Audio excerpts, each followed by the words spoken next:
وَلَقَدْ يَسَّرْنَا الْقُرْآنَ لِلذِّكْرِ فَهَلْ مِن مُّدَّكِرٍ۔ انتہائی واجب الاحترام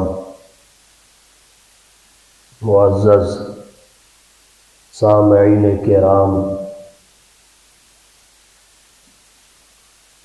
میں نے بخاری شریف جلد اول کتاب الایمان سے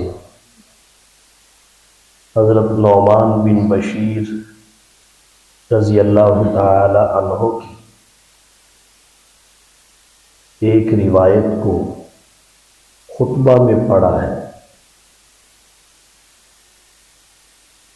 اس روایت میں جناب نبی کریم صلی اللہ علیہ وسلم نے انسان کی اصلاح کا نسخہ ذکر فرمایا ہے۔ حضور صلی اللہ علیہ وسلم نے فرمایا، الا وان فی الجسد مضغہ، سن لو انسان کے بدن میں ایک گوشت کا ٹکڑا ہے،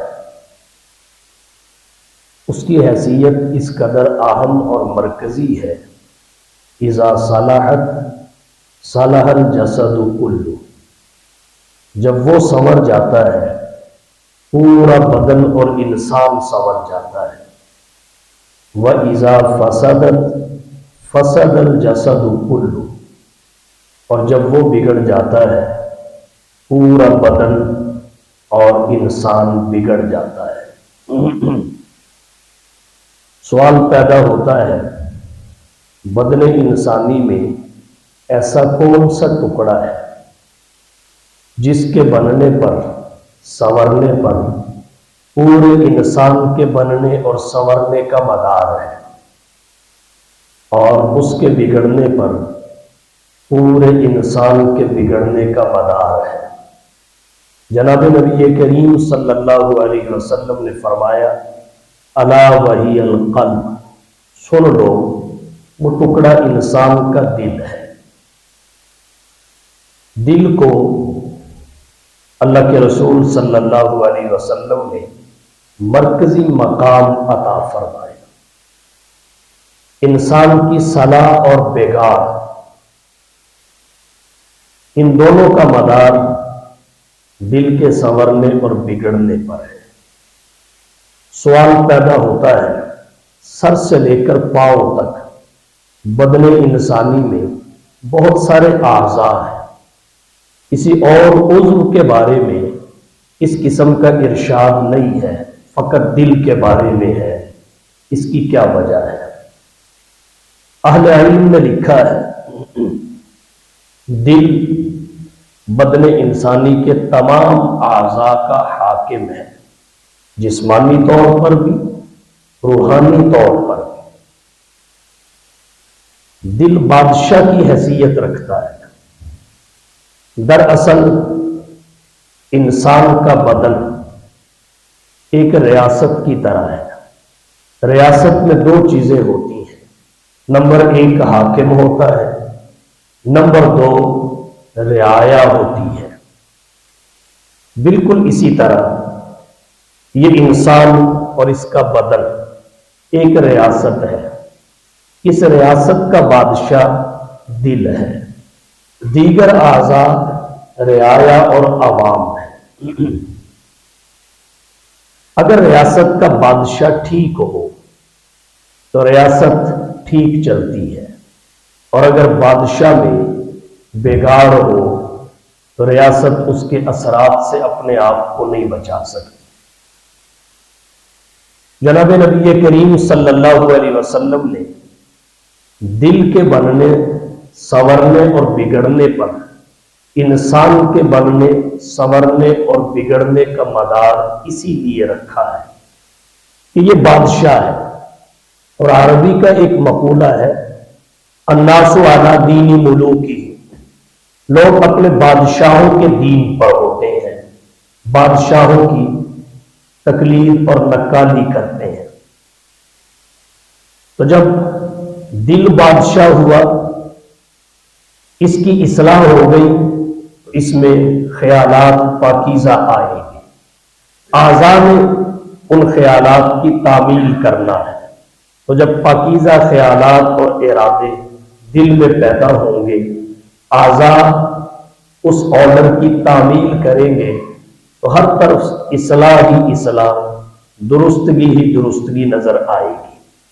اور اگر اس دل اور بادشاہ ریاست میں بگاڑ ہوا تو اس کے خیالات پاکیزہ نہیں رہیں گے، ارادے درست نہیں رہیں گے، دل تخیلات کی جگہ ہے۔ یہاں سے جب غلط خیال اعضاء کو مجبور کرے گا کہ وہ اس کو عملی جامہ پہنائے، عملی شکل دے، تو پھر لا محالہ آنکھ غلط دیکھے گی، کان غلط سنیں گے، زبان غلط بولے گی، ہاتھ غلط حرکت کرے گی۔ تو بادشاہوں کی نکالی رعایا کرتی ہے۔ فرمایا الناس علی دین ملوکہم۔ بخاری شریف میں جناب نبی کریم صلی اللہ علیہ وسلم کے خطوط کا ذکر ہے، انہیں نقل کیا گیا جو آپ نے دعوت اسلام کی غرض سے شاہان عالم کو لکھے۔ ان میں سے ایک خط کا ذکر کرنا چاہوں گا۔ آپ نے ہرقل عظیم روم کو ایک خط لکھا۔ آپ صلی اللہ علیہ وسلم نے لکھا من محمد عبد اللہ و رسولہ، محمد اللہ کے بندے اور اس کے رسول کی جانب سے، الی ہرقل عظیم الروم، روم کے بادشاہ ہرقل کی طرف یہ خط بھیجا جا رہا ہے۔ حضور صلی اللہ علیہ وسلم نے فرمایا سلام علی من اتبع الہدی، سلامتی ہو اس شخص پر جو ہدایت کی پیروی کرے۔ اما بعد فإنی ادعوک بدعایت الاسلام، آپ نے لکھا میں آپ کو اسلام کی دعوت دیتا ہوں۔ اسلم تسلم یؤتیک اللہ اجرک مرتین، اسلام لیا، اس کے دو فائدے ہوں گے، ایک دنیاوی اور ظاہری فائدہ، ایک اخروی اور باطنی فائدہ۔ ظاہری اور دنیاوی فائدہ کیا ہے؟ حضور صلی اللہ علیہ وسلم نے فرمایا تسلم، تو محفوظ ہو جائے گا، تیری جان محفوظ ہوگی، مال محفوظ ہوگا، عزت و آبرو محفوظ ہوگی۔ کفار کسی وقت ایسے موڑ پہ جا کھڑے ہوتے ہیں کہ مجاہدین اسلام ان پر حملہ آور ہوتے ہیں، اگر آپ اسلام قبول کر لیتے ہیں تو آپ سے یہ خطرہ ٹل جائے گا۔ اخروی اور باطنی فائدہ کیا ہوگا؟ یؤتیک اللہ اجرک مرتین، اللہ تجھے دو مرتبہ اجر عطا فرمائے، دوہرا اجر۔ حدیث کے شارحین نے لکھا ہے یہ دوہرا اجر کس طرح ہے؟ فرمایا اس طرح، ایک تو اس کے اپنے قبول اسلام کا، دوسرا اس کی وجہ سے اس کی رعایا کے قبول اسلام کا، وہ چونکہ بادشاہ ہے، اور الناس علی دین ملوکہم، لوگ اپنے بادشاہوں کے دین پر ہوتے ہیں۔ یہ اس زمانے کی بات ہے، اس وقت کا جو سسٹم تھا، اپنے بادشاہوں کے پیچھے لوگ چلتے تھے۔ آج تو گھر میں اگر 4 بھائی ہے تو چاروں کا رخ اپنا اپنا ہوتا ہے۔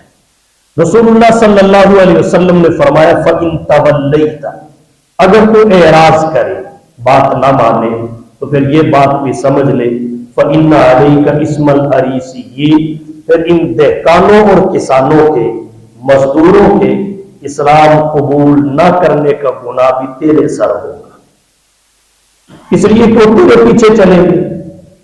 تو لوگ اپنے بادشاہوں کے دین پر ہوتے ہیں۔ یہ بدن ایک سلطنت اور ریاست ہے، اس میں اعضاء کی حیثیت رعایا کی سی ہے اور دل کی حیثیت بادشاہ کی سی ہے۔ تو یہ اعضاء جسمانی دل کے پیچھے چلتے ہیں، دل جیسا خیال پیدا کرے گا، جیسی چاہت پیدا کرے گا کہ انہوں نے اس کو عملی جامہ پہنانا ہے۔ اس لیے اللہ کے رسول صلی اللہ علیہ وسلم نے فرمایا اگر دل سنور جائے پورا انسان سنور جاتا ہے، اور اگر دل بگڑ جائے تو سارا انسان بگڑ جاتا ہے۔ سوال پیدا ہوتا ہے دل کیسے سنورتا ہے؟ اس کی پاکیزگی کے لیے کیا کرنا چاہیے؟ اہل علم نے، مشائخ نے اس کے 2 نسخے تجویز کیے ہیں۔ نمبر 1 اللہ کے ذکر کی کثرت، نمبر 2 اللہ والوں کی ہم نشینی اور صحبت۔ ذکر اللہ کی کثرت، اہل اللہ کی صحبت، ان دو کاموں کو اختیار کرنے سے انسان کے دل کی اصلاح ہوتی ہے، اور دل پر ہی انسان کی اصلاح کا مدار ہے۔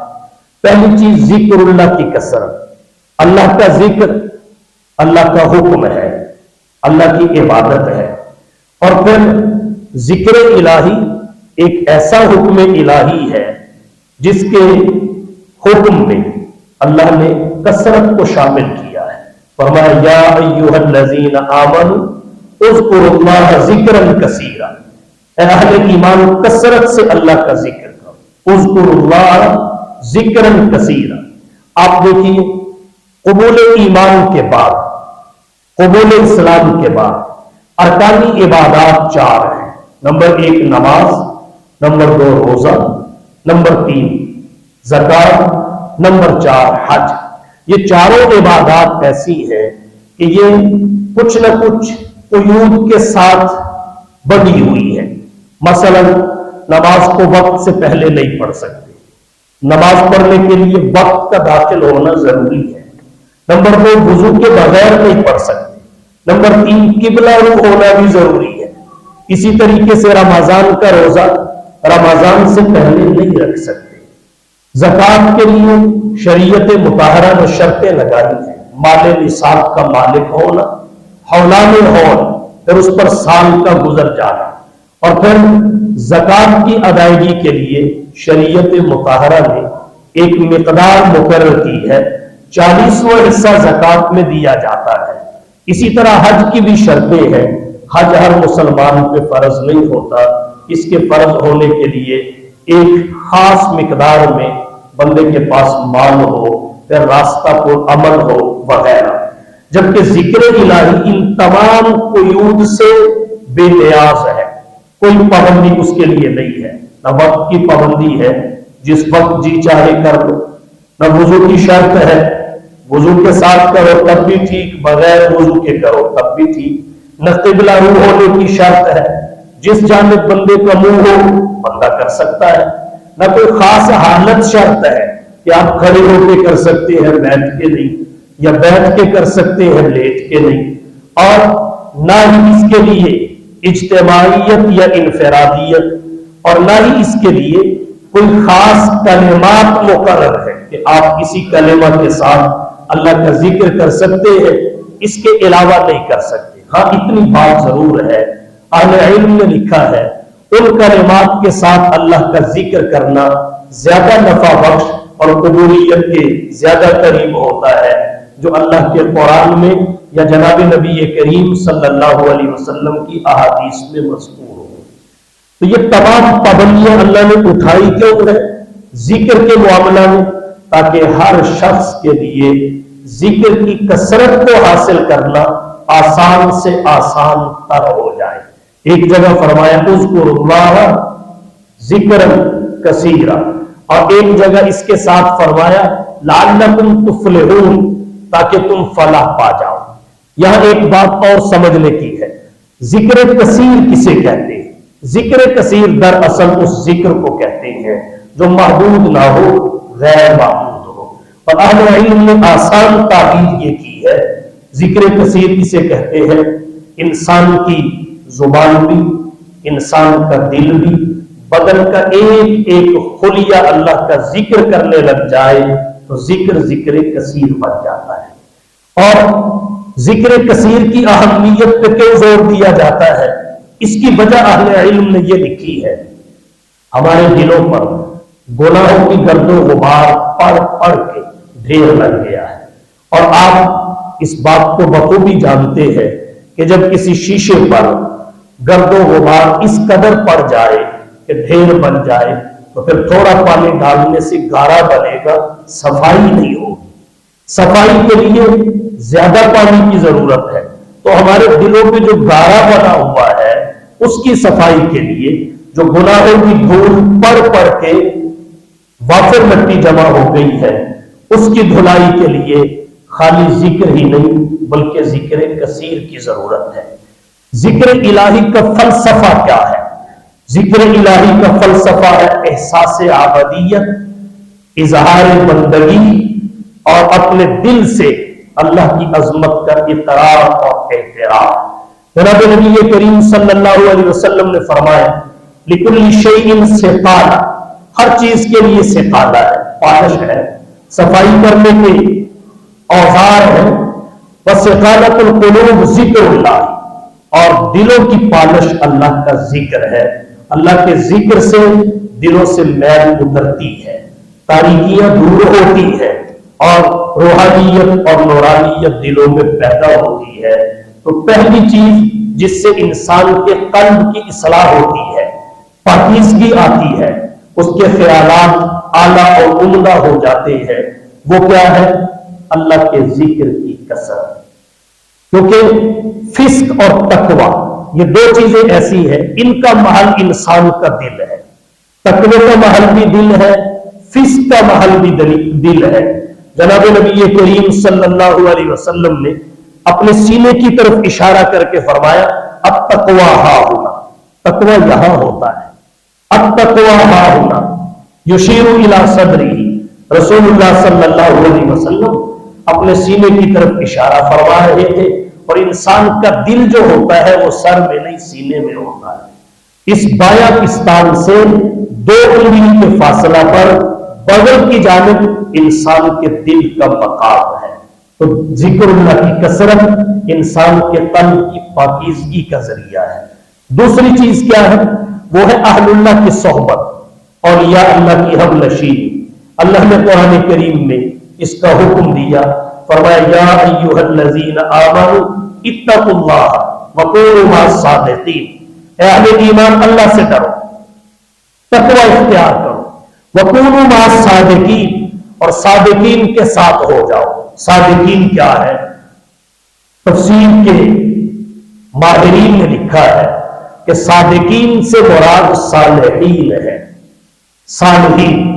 اور اس آیت کریمہ میں اللہ نے 2 چیزوں کو بیان کیا ہے، ایک تقوی اختیار کرنے کا حکم دیا، نمبر 2 تقوی اختیار کرنے کا طریقہ بتایا، راہ سمجھائی۔ تقوی اختیار کرنے کا طریقہ اور راہ کیا ہے؟ کونوا مع الصادقین ای مع الصالحین، صالحین کی صحبت اختیار کرنا، ان کی ہم نشینی کو اختیار کرنا۔ جناب نبی کریم صلی اللہ علیہ وسلم نے فرمایا الوحدۃ خیر من جلیس السوء والجلیس الصالح خیر من الوحدہ، وحدت، خلوت، تنہائی، اکیلا رہنا یہ برے ہم نشین سے بہتر ہے، والجلیس الصالح خیر من الوحدہ، اور اچھا ہم نشین یہ خلوت اور تنہائی سے بہتر ہے۔ اللہ کے نبی صلی اللہ علیہ وسلم نے فرمایا المرء علی دین خلیلہ، کوئی بھی شخص اپنے دوست کے دین پر ہوتا ہے۔ جس کے ساتھ دوستی ہو آدمی آہستہ آہستہ اس کے نظریات کو قبول کرنے لگتا ہے، اس کے اثرات کو قبول کرنے لگتا ہے۔ اس لیے حضور صلی اللہ علیہ وسلم نے فرمایا فَلْيَنْظُرْ أَحَدُكُمْ مَنْ يُخَالِطُ، تم میں سے ہر کسی کو چاہیے کہ دیکھ کر دوست بنائے، دیکھے وہ کس کو دوست بنا رہا ہے۔ اللہ کے نبی صلی اللہ علیہ وسلم کے اس فرمان میں ہمارے لیے بہت بڑی رہنمائی ہے، اور یہ نسخہ ہمیں اپنے لیے ہی استعمال نہیں کرنا چاہیے، بڑے بھائی کو چھوٹے بھائی کے لیے، والد کو اپنی اولاد کے لیے دیکھنا چاہیے کہ میرا چھوٹا بھائی کس کے ساتھ دوستی اور تعلق رکھتا ہے، میری اولاد کا بیٹھنا اٹھنا کس کے پاس ہے، آنا جانا کس کے پاس ہے۔ انسان کی طبیعت نقال ہے، نقال ہے، یہ اثرات کو بڑی جلدی قبول کرتی ہے، صحبت کے اثرات کو بڑی جلدی قبول کرتی ہے۔ اس لیے صحبت ہمیشہ اچھی رکھنی چاہیے، سوسائٹی ہمیشہ اچھی رکھنی چاہیے، اپنے چھوٹے بھائیوں پہ نظر رکھنی چاہیے، اپنی اولاد پہ نظر رکھنی چاہیے، ان کی نگرانی کرنا یہ بھی شریعت نے ان کا حق قرار دیا ہے۔ فَلْيَنْظُرْ أَحَدُكُمْ مَنْ يُخَالِطُ، چاہیے کہ دیکھیں وہ کس سے دوستی کر رہا ہے۔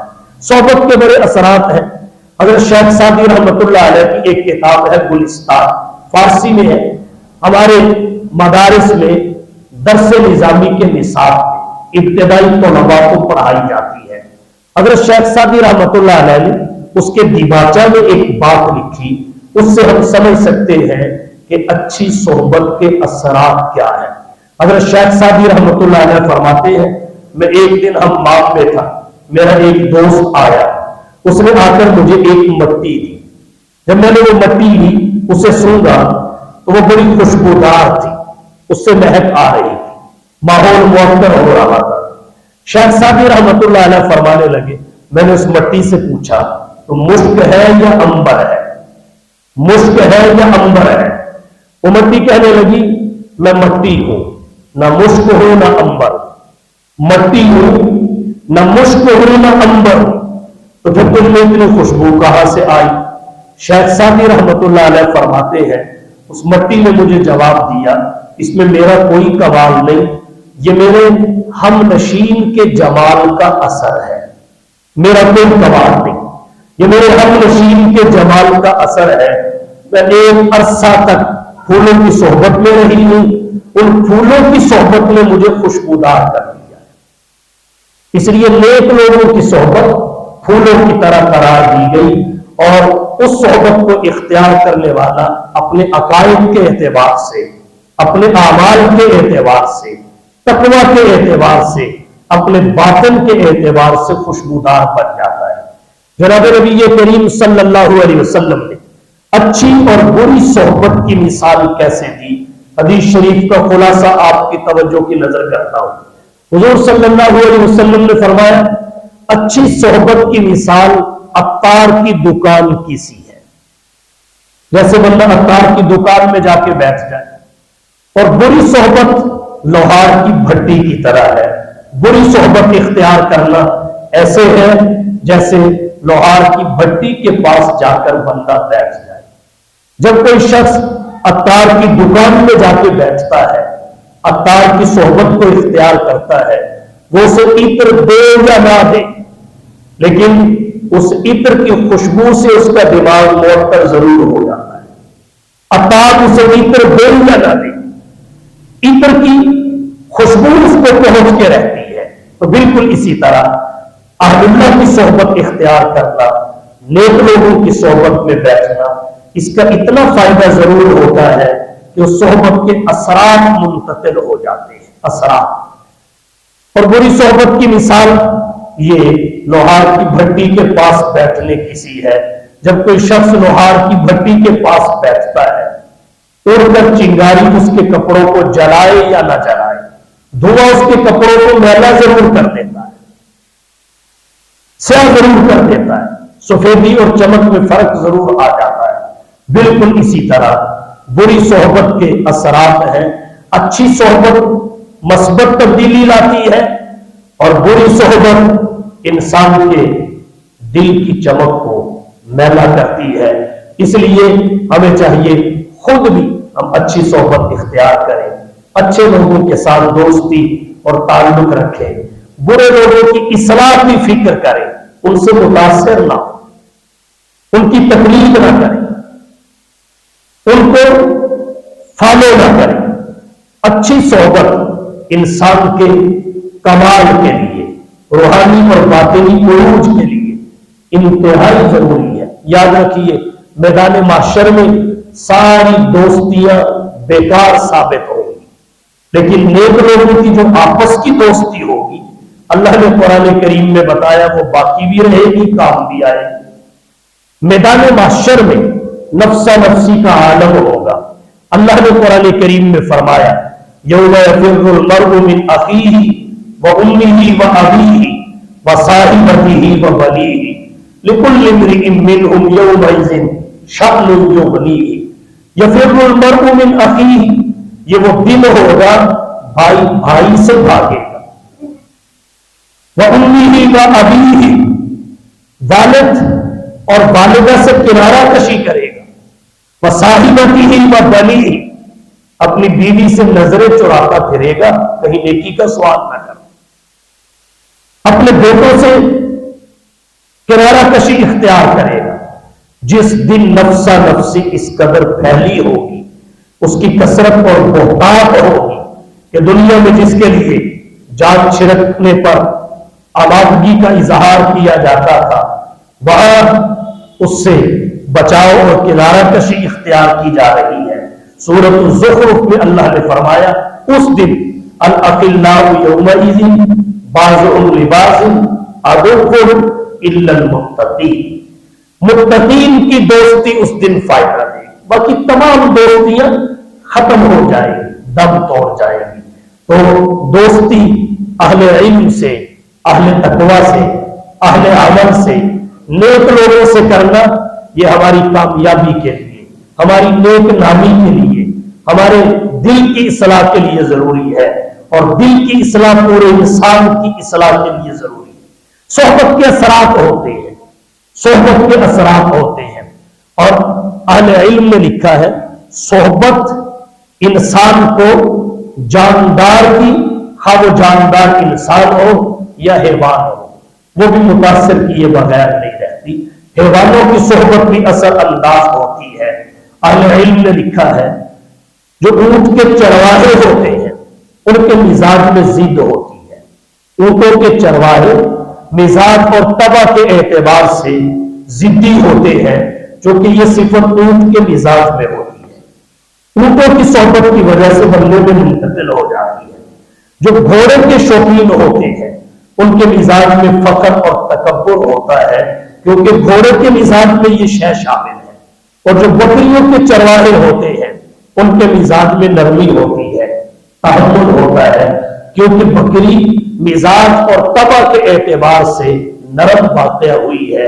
یہی وجہ ہے حدیث شریف میں آتا ہے اللہ کے انبیاء نے بکریاں چرائی، اور بکریاں اللہ کے انبیاء نے جو چرائی اس کی بہت ساری حکمتوں میں ایک حکمت اہل علم نے یہ بھی لکھی ہے کہ جو شخص بکریوں کو سنبھال لیتا ہے، کیونکہ کوئی ادھر نکلتی ہے کوئی ادھر نکلتی ہے، یہ اس کے لیے ٹریننگ ہوتی ہے کہ اس نے امت کو کیسے سنبھالنا ہے، انسانیت کو کیسے ایک راہ پہ رکھنا ہے۔ تو بکری مزاج کے اعتبار سے نرم ہے، جو بکری کے چرواہے ہوتے ہیں وہ بھی نرم ہوتے ہیں۔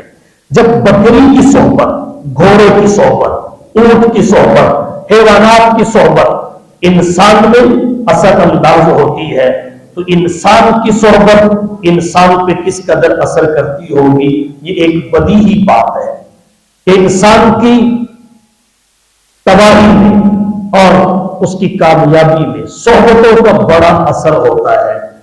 بننے میں اور بگڑنے میں صحبت مرکزی کردار ادا کرتی ہے، اور نیک لوگوں کی صحبت کی برکت، اس پہ ایک واقعہ قرآن کریم سے میں اختصار کے ساتھ ذکر کر دیتا ہوں۔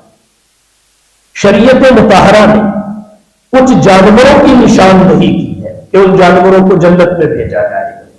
مثال کے طور پہ حضرت عزیر علیہ السلام کا گدھا ہے، حضرت صالح علیہ السلام کی اونٹنی ہے، حضرت یونس علیہ السلام کی مچھلی ہے، اسی طرح اصحاب کہف کا کتا ہے۔ جنت دراصل جانوروں میں انسانوں کے رہنے کی جگہ ہے، اسے اللہ نے اعدت للمتقین، متقین کے لیے تیار کیا ہے، لیکن کچھ جانوروں کو نیک لوگوں کی، اہل اللہ کی صحبت میسر آئی تو اللہ تعالیٰ نے ان جانوروں کو بھی جنت میں داخلے کی اجازت دے دینی ہے، تو کچھ جانور بھی جنت میں جائیں گے۔